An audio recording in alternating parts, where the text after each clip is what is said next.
Welcome to Go Fact Yourself, the Top 10 Lists podcast. Great to be here. Today, we are diving in, embarking on a top 10 journey into some seriously strange maritime history. Yeah, we're going beyond the usual shipwrecks today, aren't we? Oh, yeah. Forget the icebergs. We're talking about 10 maritime disasters so bizarre, experts are still, scratching their heads. Absolutely. Think ghost crews, mysterious explosions, ships vanishing, stuff that seems almost impossible. Right. Like even Poseidon would be like, wait, what happened there? You asked for it. So we did the top research to explore these absolutely logic-defying stories. It's going to be quite the ride. Some of these are just baffling. Okay, let's get started. Our top 10 journey kicks off at number 10. The yacht that sailed itself, they call it the Mary Celeste of the Pacific. Ah, the Cas the Second. Relatively recent, this one. 2007. Yeah, off the Great Barrier Reef, they find this catamaran, the Cas the Second, just adrift. Totally intact. Intact is the key word, isn't it? Engine running, even. Engine running. In neutral, yeah. And get this, there's a meal prepared in the galley, like half-eaten or ready to be eaten. And the laptop. The laptop! Open, still connected to Wi-Fi. Someone was literally in the middle of checking Gmail. Just frozen in time. Yeah. But the three guys on board. Gone. Completely vanished. No distress calls, nothing. What do you make of that? A modern boat, all the tech, just empty. It's profoundly weird. I mean, the everydayness of the meal, the email suggests whatever happened was incredibly sudden. So sudden they couldn't even hit a button on the radio. Right. No mayday, no panic signal, silence. You'd think something would indicate trouble brewing. A storm, maybe. But the conditions weren't reported as being that bad, were they? No, not exceptionally so. The official reports, from the Australian Maritime Safety Authority back in '07, and there was an article in The Age. They floated theories. Like the one about someone falling overboard? Yeah, that maybe one guy fell in, the others rushed to help, got tangled in ropes or something, and all three ended up in the water. It's plausible, I guess. But it still feels like a stretch for all three experienced sailors to go overboard like that without a trace. Exactly. And the online communities, Reddit's unresolved mysteries threads, they're still debating it years later. It just doesn't quite add up for many people. No, it leaves this nagging feeling, doesn't it? Like a crucial piece of the puzzle is missing. Mm-hmm. What could possibly interrupt someone mid-email and make them abandon ship instantly? Makes you wonder. Okay, moving on. Steaming ahead to number 9 in our top 10 journey, the disappearing crew of the Caroline Deering. Think ghost ship, but make it Prohibition era. Ah, 1921, Cape Hatteras, the graveyard of the Atlantic. Classic ghost ship territory. Totally. So this big schooner, the Deering, runs aground. Again, ship's mostly okay, structurally sound, but... No crew. Empty. Empty. Food still in the galley. Crew's boots apparently lined up, but the entire crew, gone. And this is where it gets even stranger than the Cas the Second, perhaps. Perhaps so. Because stuff was missing. Important stuff. The ship's logbook, gone. Mm-hmm. Navigational equipment, gone. All the lifeboats, also gone. Whoa. Okay, so that's different. That sounds intentional. Right. It suggests a deliberate departure, taking the log, the charts. Mm-hmm. That implies they didn't want anyone knowing where they went or what happened, and taking all the lifeboats means everyone left together. The National Park Service report on the Outer Banks ghost ships talks about this, and those old Time Life Mysteries of the Unknown books, they highlight how eerie it was. And the FBI even got involved, didn't they? They did, which shows how seriously they took it. There were rumors, weren't there, about the crew hating the captain, mutiny theories. Yeah, that was definitely floated. Perhaps they overpowered the captain and first mate, took the lifeboats and essentials, and just sailed away. But why take the log and nav tools, and where did they go? Vanished without a trace, too. It's like a bank robbery crew taking the getaway car and the map, but then disappearing off the face of the earth. It just leaves so many questions. If it was mutiny, why be so neat about it? If they were escaping something, what? It feels less like panic, more like a planned exit. Mm-hmm. But to where? And why? Still a mystery. Okay, number 8 on our top 10 journey, the Joyita. This one's tagline is Shipwreck, sponsored by the Twilight Zone. Huh. That's fitting. 1955, South Pacific. Right. This fishing and charter boat is found drifting way, way off course, like 600 miles off course. And, surprise, surprise, no crew. No crew. Cargo's missing, too. Mm-hmm. And there were, scattered medical supplies, bloody bandages found on deck. Yeah, suggesting some kind of injury or violence, maybe? Maybe. But here's the kicker. The radio was tuned to the international distress frequency, ready to send a call. But no call was ever logged. Right, exactly. No SOS. And the ship itself, it was half submerged, damaged, yeah, but designed to be practically unsinkable. Cork-lined hull. So even in bad shape, it wasn't going down. Why would everyone abandon a ship that couldn't sink? Especially without calling for help when the radio was right there, tuned to the right channel. Makes no sense. Theories abound, of course. Piracy, maybe some kind of sudden fight or medical emergency that caused panic. Some even whispered about, like, Soviet subs during the Cold War, though that seems a bit wild. Lionel Fanthorpe wrote about it, trying to piece things together. But none of the theories quite explain everything. The missing cargo, the bloody bandages, the unsinkable ship abandoned, the silent radio. It's just a collection of contradictions, isn't it? A fundamentally safe vessel, clearly in some kind of trouble, but abandoned without a word. It forces you to think outside the box. What could possibly drive 25 people off a buoyant ship into the vast Pacific without even a radio call? Utter panic. Something truly terrifying they saw. Gives you chills. All right, number 7 on the top 10 journey is a whole different kind of maritime horror. The Batavia Mutiny Hell Cruise, 1629 edition. The Batavia. This isn't a mystery of disappearance, but a documented horror story of what happened after the shipwreck. Exactly. So this Dutch East India Company ship hits a reef off Western Australia in 1629. Hundreds survive the wreck, make it to nearby islands. But survival was just the beginning of the nightmare. The ship's captain and senior officers took a longboat to seek help, leaving behind the majority of survivors. And in charge, effectively, was this guy, Geronimus Cornelis, the under-merchant. Who turned out to be, well, a psychopath. He gathered a group of loyal followers. And basically became a brutal dictator, right? Started killing off anyone he saw as a threat, or just didn't like. Men, women, children. Yeah, Mike Dash's book, Batavia's Graveyard, it details it chillingly. Based on the actual company logs, Cornelis and his mutineers went on a rampage. Yeah. Execution, enslavement. It was absolute terror on those little islands. Can you imagine? You survive a shipwreck, think you're lucky, only to fall under the rule of a murderous tyrant from among your own ranks. It's a terrifying example of how thin the veneer of civilization can be under extreme pressure. The isolation, the desperation, it allowed someone like Cornelis to seize total control through brutality. Until the captain finally returned with a rescue ship months later. And then there was a battle right there on the islands between the rescuers and the mutineers. Justice was eventually served, quite brutally in 17th century style, but the horror of what happened. It's staggering, a reminder that sometimes the biggest monsters aren't in the sea, but on the ship. Definitely a dark chapter. Okay, halfway through our top 10 journey. Number 6, the explosion of the SS Qianya, Shanghai's floating fireball. This one is just tragic on an almost unimaginable scale. 1948, near Shanghai. Yeah, this Chinese steamer explodes. The estimated death toll is somewhere around 3,900 people. More than the Titanic. Significantly more. And yet it's relatively unknown in the West.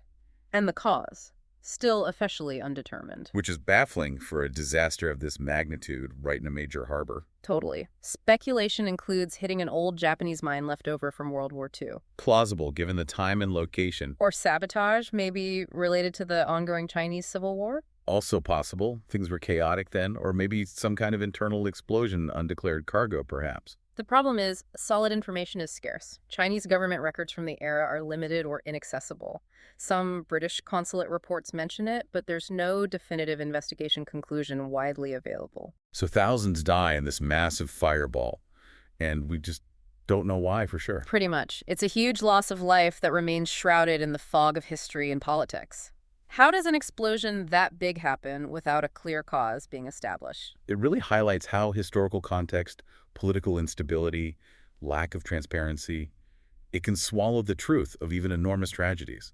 The Qianya is a stark reminder of that. All right, number 5 on our top 10 journey.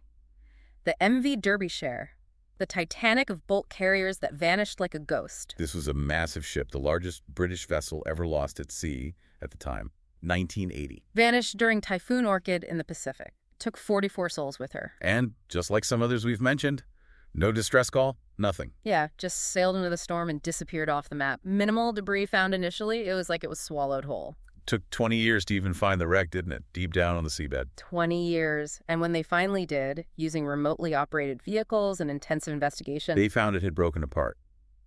Violently. Not just the storm, though. The investigation, that UK Department for Transport report from 2000, pointed to critical design flaws. Yeah, structural weaknesses around the hatch covers and the forward part of the ship. The immense waves of the typhoon basically exploited these weaknesses and tore the ship apart. So a combination of extreme weather and overlooked flaws in the ship's construction, it's chilling. A ship deemed so robust just snapped. It really calls into question the idea of any ship being truly unsinkable, doesn't it? Echoes of the Titanic, like you said, confidence in engineering, perhaps overriding caution. Absolutely. The documentaries like the BBC one or National Geographic's Wreck Detectives, they show the forensic work involved in figuring this out decades later. It's incredible. And it led to changes in shipbuilding regulations for bulk carriers, thankfully. But a terrible price to pay for those lessons. A truly tragic story of a modern giant lost to the waves and ultimately human error. Okay, creeping into number 4. This one is seriously spooky. The Orang Medan, the ship that died screaming. The Orang Medan. This one floats in that murky area between documented event and maritime legend. The story is just so cinematic and terrifying. Right.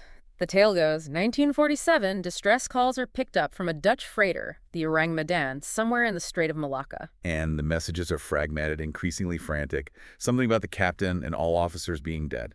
The whole crew dead. Ending with a final, chilling Morse code message, I die. Gives you goosebumps just hearing it. So, a nearby ship, the Silver Star, supposedly races to the scene, finds the Orang Medan seemingly undamaged but eerily silent. Aboard the ship. And find the entire crew dead, everywhere. On the bridge, in the chart room, on deck. And the description is always the same. Faces frozen in expressions of absolute terror, teeth bared, eyes wide open, staring up at the sun, like they saw something horrifying in their last moments.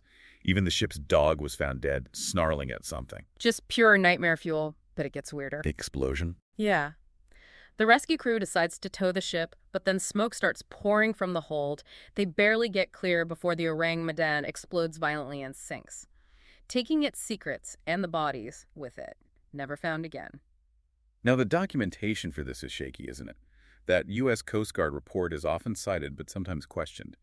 Articles appeared later in places like Reader's Digest and Weird Tales magazine. Right. It's hard to pin down solid contemporary proof. Some think it might be an embellished sea story, maybe based on a real incident involving hazardous cargo, like improperly stored chemicals releasing toxic gas. That could explain sudden death, maybe even the terrified expressions due to asphyxiation or nerve agents, and potentially the explosion. But it doesn't fully capture that reported universal look of sheer horror. What could terrify an entire crew simultaneously before killing them? Exactly. Real or legend, the Orang Medan story taps into a primal fear of the unknown and inexplicable death at sea. It's the ultimate ghost ship story, almost. Okay, number 3 on our top 10 journey. HMS Eurydice, the warship that sank in perfect weather, then became a ghost. Back to the 19th century for this one. 1878. Off the Isle of Wight in the English Channel. HMS Eurydice, a Royal Navy training frigate returning home. Beautiful day, apparently calm seas. And then suddenly, she's hit by an incredibly localized, violent snow squall. Blinding snow, hurricane-force winds that just appeared out of nowhere. Capsized almost instantly. Sank within minutes. Over 300 lives lost, mostly young trainees. Only 2 survivors. A terrible tragedy. The suddenness, the localized nature of that squall. It was baffling even then, as the old newspaper reports from the Time show. But this story doesn't end there, does it? No, that's where the ghost story kicks in. For decades, even over a century later, people reported seeing the Eurydice. Not just random people either. There are accounts of other sailors, naval officers. Even Winston Churchill reportedly saw its apparition. Churchill, wow. Yeah, apparently during his time as First Lord of the Admiralty. And there's a documented report from a Royal Navy submarine crew in the 1930s who claimed they had a crash dive to avoid colliding with a Phantom 3-masted sailing ship matching the Eurydice's description right where she sank. That's incredible. A recurring spectral sighting reported by credible witnesses over such a long period. So, what do you make of it?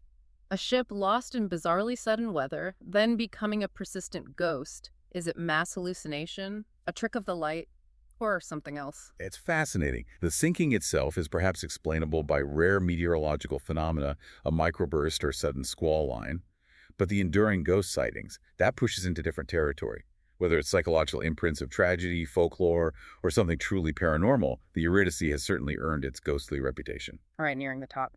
Number 2 on our top 10 journey is an event that wasn't just a shipwreck, it was an urban catastrophe. The explosion of the Mont Blanc when a shipwreck nuked an entire city. Halifax, Nova Scotia, December 6th, 1917, a date etched into Canadian history. Yeah. This wasn't a mystery of vanishing, but of sheer, devastating power unleashed by accident. The French cargo ship, Mont Blanc. It was loaded to the brim with wartime explosives. We're talking tons of picric acid, TNT, gun cotton, basically a floating bomb. And it collided with another ship, the Norwegian vessel Imo, right there in Halifax Harbor. A relatively low-speed collision initially, but sparks ignited the volatile cargo on the Mont Blanc. Fire broke out. The crew abandoned ship, trying to warn people, but Too late. The ship drifted, burning, towards the shore, and then it detonated. the result was the largest man-made explosion the world had ever seen up to that point. Pre-atomic bomb. Absolutely devastating. It flattened about 2.5 square kilometers of Halifax, vaporized buildings near the pier, killed almost 2,000 people instantly, injured thousands more, caused a tsunami in the harbor, shattered windows for miles around. The archives, the photos, the personal accounts, they paint a picture of utter destruction, like a war zone materialized in seconds. Can you even wrap your head around the force? A shipping collision leading to an explosion that powerful. It's almost unbelievable. It's a horrifying reminder, the destructive potential we transport across the oceans, and the catastrophic consequences of navigational errors or safety lapses when such materials are involved. A truly city-altering event born from a maritime accident. Just staggering. And that brings us to number 1 on our top 10 journey of bizarre maritime catastrophes, though this one involves the air over the sea.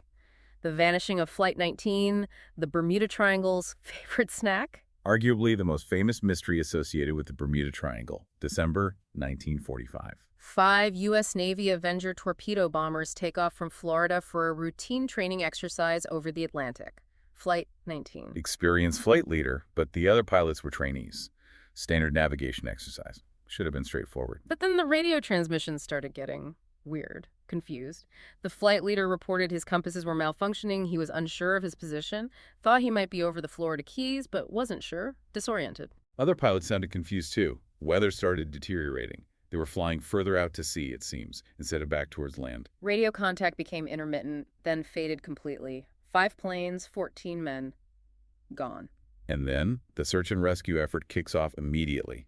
A Martin Mariner flying boat, PBM-5 Bono 59225, is sent out along Flight 19's likely path. And it disappears too. Vanishes. 13 more men gone. Bringing the total to 6 aircraft and 27 personnel lost in a matter of hours, with absolutely no wreckage ever found. None. Nothing. Despite massive searches, it's the completeness of the vanishing that's just mind-boggling. The official Navy report cited navigational error compounded by confusion and bad weather. Larry Kush's book argued strongly for this rational explanation, debunking some of the more sensational aspects. Right, pilot error, maybe running out of fuel and ditching in rough seas where wreckage would be hard to find. The rescue plane, the Mariner, was known to be somewhat prone to fuel vapor explosions, so maybe it blew up in midair. Those are the logical explanations.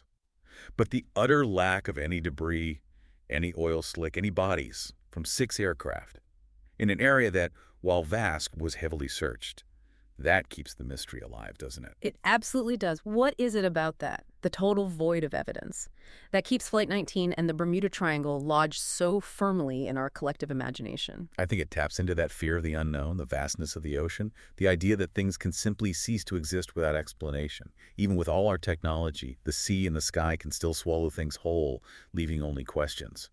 Flight 19 is the ultimate symbol of that unsettling possibility. Wow. Okay, that was quite the journey. 10 maritime mysteries that really do leave you staring at the horizon wondering what else is out there, right? Absolutely. From ships found perfectly fine but empty, like the Cas II or the Deering, to horrific violence like the Batavia, catastrophic explosions like the Kianga and Mont Blanc, and just complete vanishings like Flight 19.